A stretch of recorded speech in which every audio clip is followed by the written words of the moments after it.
Hey, good morning, good afternoon, good evening. I am Dr. Karen, one of the brokers at Align Right Realty, K1 Group.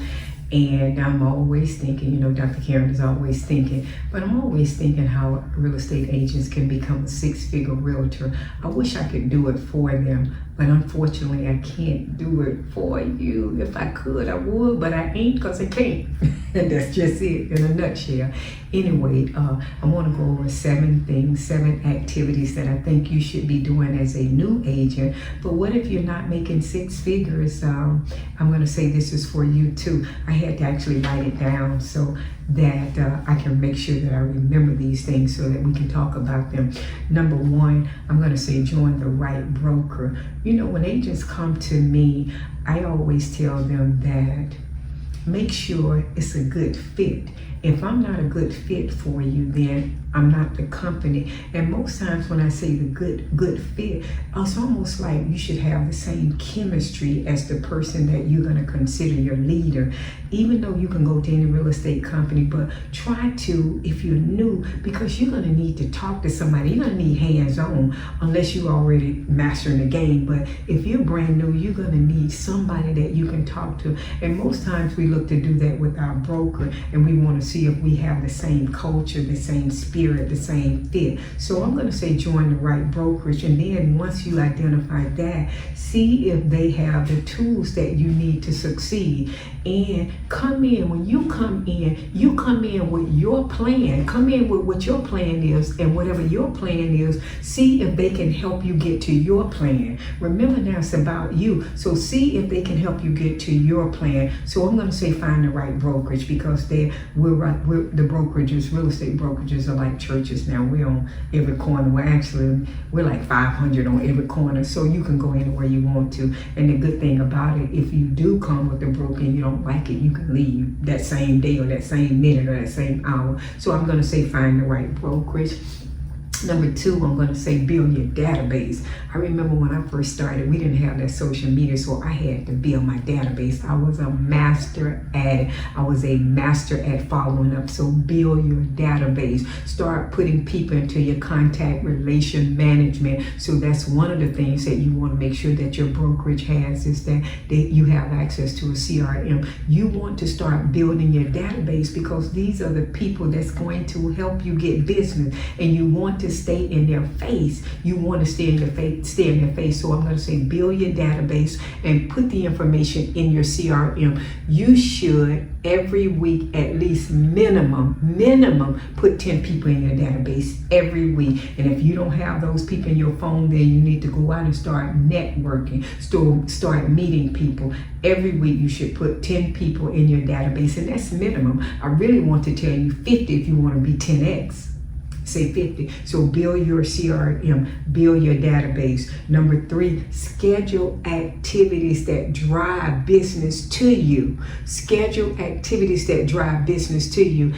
I don't know, and you may beg to differ, I don't know if social media drives business to you. And if it does, you're pumping. You got to pump information.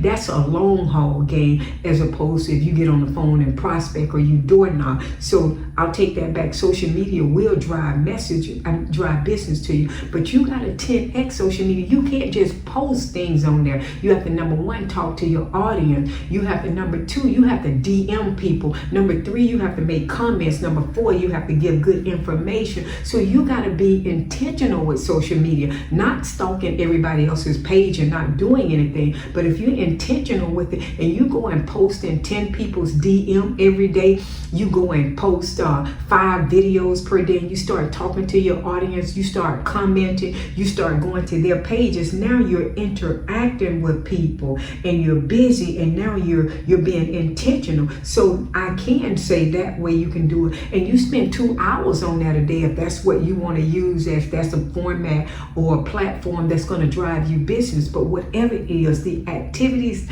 that you should be spending, we should be spending 80% of our time is doing business where we can drive business to us. And one of the ways for me, and this is just for me, it works for me, is to get on phones. If you know me, you know I like to talk. I'll talk. It doesn't matter if you hang up in my face. It doesn't matter if you curse me out. It doesn't matter if you fuss me out. The only thing that I'm going to respect is if you tell me never call you again. But if you don't say anything, if you call me a bad name, I'm probably still going to call you again. I'm going to respect the do not call. But that's it. I'm not respecting anything else. Because one day this thing called life may just happen, and that person who's in your face, see, you don't get business with people who you know, like, and trust. You get business from people who you know, like, and trust, and you're in their face. That's who you get business from. Number 4, train. Yes, you need to train. You need to train. I'm going to tell you, you need to perfect your skill set, but don't stay all day trying to train and think that you can't go out because you don't have this right, or you're not a master at it. I'm still learning 23 years later. Train, but don't spend all day training. You're not gonna get business. You're gonna know everything, but you're not going to get any business. So yes, take some time out to train, but don't let all day be training for you. No. Next thing, get 3 areas. Find 3 subdivisions or cities and master those. Study, I'll say 3 areas. You can do 1, you can do 2, you can do 5, but whatever. But I'm going to say 3. Study 3 areas. Study 3 subdivisions. Become the master at it. Become the master at that in that area. Know how many restaurants they have over there. Know what's the population. Know how many homes that's sold. Yes, study 3 areas. Okay, whatever subdivision, but know this area, master it. Go to video. I'm talking about video. You tell me what my mind is at. But this is what I want to say. Go to local business owners and then do a video with them. Talk about their restaurant. See if they'll give you a discount for your client. But master that area. Be the expert in that area. If you take 3 areas and you master that, I'm not saying don't take other clients, but if you master that area, your income will go boom, boom, boom, boom, boom, boom, bam. That's how your income will go, because you're going to be the expert, and that's who they're going to trust. So that's what I would do. Number 6, role play. Role play with scripts. Get you some scripts out there. If you want to work with buyers for the buyer's consultation, if you want that, that listening to the name of the game, then role play. Role play with the pre-listing interview. Role play with the presentation. Role play. Read the scripts. Do that 15 minutes a day.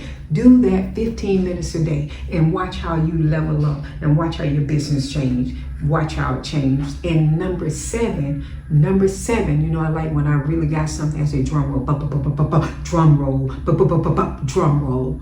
Set a schedule. Set a schedule. Say, I'm going to work real estate. If you have a job and you're tired when you get off, I'm going to give you an excuse. I remember I was working real estate and I had a job. I tried to tell people to work afterwards, but I was tired. After 5 o'clock, I was ready to go to bed. But on Saturdays and Sundays, I work my business. I work my real estate business. So if you got 30 minutes, if you got 1 hour, if you got 4 hours, you have 8 hours. Give it to your real estate business, because what's going to happen, sometimes people want to transition from a job to real estate, but if you don't do it 10x, you won't. And then when I did have enough energy, this was when I was younger, I did work a job, but I worked real estate. You could never tell I had a job. I have one agent that has 4 kids and a full-time job. You couldn't tell she had a job, because she knows how to work her business, and she set a schedule. So set a schedule. Whatever it is that you're going to do from 9 to 10, you might do your follow-up. You might answer your email. 10 to 1 o'clock, you're going to prospect. You're going to do high-level money-making activities. You can do training in the evening time. And if your office has training, then maybe you can do 2 trainings per week. But make sure in the course of your day, you're doing prospecting, whatever type of prospecting that you want to do. So those are the 7 activities, if you're a new agent, that you should be doing in the next 30 days. You should be doing them. And if you want an ARR, Align Right Realty K1 Group agent, then come have a conversation. And even if you're not, you're still welcome to have a conversation, so we can put everything that I just said in a schedule for you. Again, I'm Dr. Karen Lewis, licensed real estate broker with Align Right Realty K1 Group, and these are the things that you should be doing within within the first 30 days. And if you are an agent and you're not making six figures, then you start doing those things in 30 days and watch how you go. Bam, bam, bam, bam, bam, bam, bam, bam, bam. I'm talking about where you have a financial lifestyle change and you increase home ownership in your community.